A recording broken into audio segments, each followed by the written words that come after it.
ഈ പുതുവർഷ ദിനത്തിൽ വയനാട് ചൂരൽമലയിൽ നിന്ന് പുറത്തു വരുന്ന ഒരു ദൃശ്യമുണ്ട്. നിങ്ങളും കാണണം. ആരുടെയും ഹൃദയം പൊള്ളിക്കുന്ന ഒരു ദൃശ്യം. 2024 ജൂലൈയിൽ ഒരു അർദ്ധരാത്രിയിൽ അവർ പോലും അറിയാതെ ഈ ഭൂമിയിൽ നിന്ന് മായ്ക്കപ്പെട്ടു പോയ മനുഷ്യർ. അവരുടെ വേദനകൾ ഇന്നും ഒഴിഞ്ഞിട്ടില്ല. 2026 വർഷം പിറക്കുമ്പോഴും ഈ കാഴ്ചകൾ പോലും കച്ചവടമാക്കിയ ഒരേ ഒരു രാഷ്ട്രീയമാണ് നമ്മുടെ നാട്ടിലുള്ളത്. അത് UDF രാഷ്ട്രീയം അഥവാ കോൺഗ്രസ് രാഷ്ട്രീയം. ഈ പാവപ്പെട്ട മനുഷ്യർ മണ്ണിലലിഞ്ഞ് ഇല്ലാതായി പോയവർ, അവരെ ഈ ഭൂമിയിൽ നിന്ന് പ്രളയം തുടച്ചു നീക്കിക്കൊണ്ടു പോകുമ്പോൾ വിറങ്ങലിച്ചു പോയ ഒരു ലോകത്തെ മുൻനിർത്തിയാണ് കോൺഗ്രസുകാർ അവരുടെ പുനരധിവാസത്തിന് വേണ്ടി ഫണ്ട് പിരിച്ചത്. 1 വർഷവും 5 മാസവും പിന്നിടുന്നു. ഇന്ന് വരെ ആ മനുഷ്യരുടെ പേരിൽ നാട് നീളെ ഫണ്ട് പിരിച്ചു. വിദേശത്തു നിന്നുൾപ്പെടെ കണക്കില്ലാതെ പിരിച്ചെടുത്തതിന് ശേഷം ഭൂമിയില്ല, വീടില്ല, ഇപ്പോഴും മതം പറഞ്ഞ് പറ്റിക്കുന്ന മനുഷ്യത്വരഹിതരായിട്ടുള്ള രാഷ്ട്രീയം ഏതെന്ന് നിങ്ങൾക്ക് ചിന്തിച്ചൂടെ? ആ ദൃശ്യം നോക്കിയേ. സ്വപ്നഭൂമി എന്നാണ് പേര് കൊടുത്തിരിക്കുന്നത്. നാനാമതസ്ഥർ ഒരേ പ്രദേശത്ത് അന്തി ഉറങ്ങുകയാണ്. ആ മനുഷ്യരോടാണ് ഈ നെറുകേട് കാട്ടിയിരിക്കുന്നത്. പുതിയ ഡേറ്റ് പ്രിയങ്ക ഗാന്ധി കലണ്ടറിൽ അവർ കുറിച്ചു വെച്ചോളാൻ പറഞ്ഞിട്ടുണ്ട്. 2024 ജൂലൈയിൽ തുടങ്ങി 2025 ഡിസംബർ 28 വരെ ഡേറ്റ് കൊടുത്ത് മോഹിപ്പിച്ച് കടന്നു പോവുകയാണ്. ആ കല്ലറയ്ക്കുള്ളിൽ കണ്ട മനുഷ്യർക്ക് ഇവരുടെ ഈ പ്രവൃത്തി കണ്ടിട്ട് അവരുടെ ആത്മാവിന് ഒരംശം സമാധാനം കിട്ടുമോ?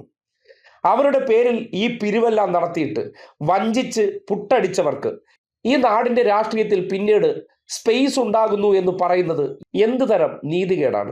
മതവും വർഗീയതയും പറഞ്ഞ് പുതിയ കാലത്ത് രാഷ്ട്രീയത്തിലേക്ക് അല്ലെങ്കിൽ അധികാര കേന്ദ്രങ്ങൾ പിടിക്കാൻ ശ്രമിക്കുമ്പോൾ ഈ നാട്ടിൽ കൺമുന്നിൽ കണ്ട ഒരു ദുരന്തത്തെ പോലും കച്ചവടവൽക്കരിച്ച് അതിൻ്റെ പേരിൽ കോടാനുകോടി ഫണ്ട് പിരിച്ച് ഗർഭചിത്രങ്ങൾ നടത്തി ആഡംബര ഹോട്ടലിൽ ലൈംഗിക സുഖങ്ങൾ തേടിപ്പോയവർ രാഷ്ട്രീയത്തിന് പുറത്തു നിർത്തി മുഖമൊന്ന് വെടിപ്പാക്കിയതിനു ശേഷം ആ പണത്തിൻ്റെ ഒരംശമെടുത്ത് ഭൂമി വാങ്ങിക്കാൻ പോലും കഴിഞ്ഞിട്ടില്ല.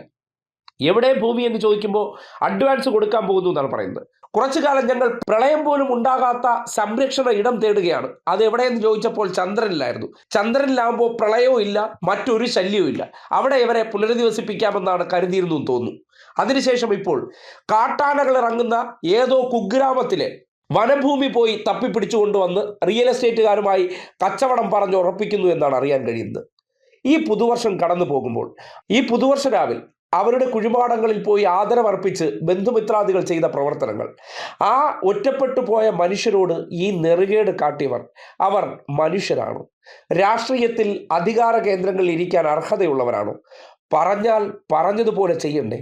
ഇങ്ങനെ പറഞ്ഞു പറ്റിക്കുന്ന മനുഷ്യരെ നിങ്ങൾ ഇനിയും വിശ്വസിക്കുന്നുണ്ടെങ്കിൽ, ജാതിയും മതവും വർഗീയതയും പറഞ്ഞ് ഇങ്ങനെ കഴിവില്ലാത്തവരെ അധികാര കേന്ദ്രങ്ങളിലേക്ക് ചില കച്ചവട താല്പര്യത്തിൻ്റെ ഭാഗമായി എത്തിക്കുന്നുണ്ടെങ്കിൽ ഈ നാടിലെ മനുഷ്യരോട് കാണിക്കുന്ന വഞ്ചനയാണോ അല്ലയോ എന്ന് നിങ്ങൾക്ക് ചിന്തിക്കാവുന്നതാണ്. വരുന്ന ഫെബ്രുവരിയിൽ സർക്കാർ ഓഫർ ചെയ്ത വീടുകൾ കൈമാറുമെന്ന് മുഖ്യമന്ത്രി കഴിഞ്ഞ ദിവസം വാർത്താ സമ്മേളനത്തിൽ അറിയിച്ചതാണ്. അപ്പോഴും കോൺഗ്രസുകാർ പിരിച്ച ഫണ്ട് എത്ര, അതിന് വാങ്ങാൻ പോകുന്ന സ്ഥലം എവിടെ, എപ്പോൾ വീട് കൊടുക്കും, അതിനൊന്നും ഉത്തരവുമില്ല. അവർക്ക് തെരഞ്ഞെടുപ്പ് കാലഘട്ടത്തിൽ ജനങ്ങളുടെ കണ്ണിൽ പൊടിയിടാനാണ് അന്ന് ജീവൻ നഷ്ടപ്പെട്ടു പോയ ആ കുടീരങ്ങളിലേക്ക് അവർ ചേക്കേറുന്നത്. അതിനപ്പുറത്തേക്ക് ആ മനുഷ്യരോടൊന്നും യാതൊരു പ്രതിബദ്ധതയുമില്ല. അധികാരത്തിൽ എത്തിപ്പെട്ടാൽ ചെയ്തു തരാമെന്ന മോഹന വാഗ്ദാനം കൊടുത്ത് പറ്റിക്കുക എന്നത് മാത്രമാണ് ലക്ഷ്യം വയ്ക്കുന്നത്.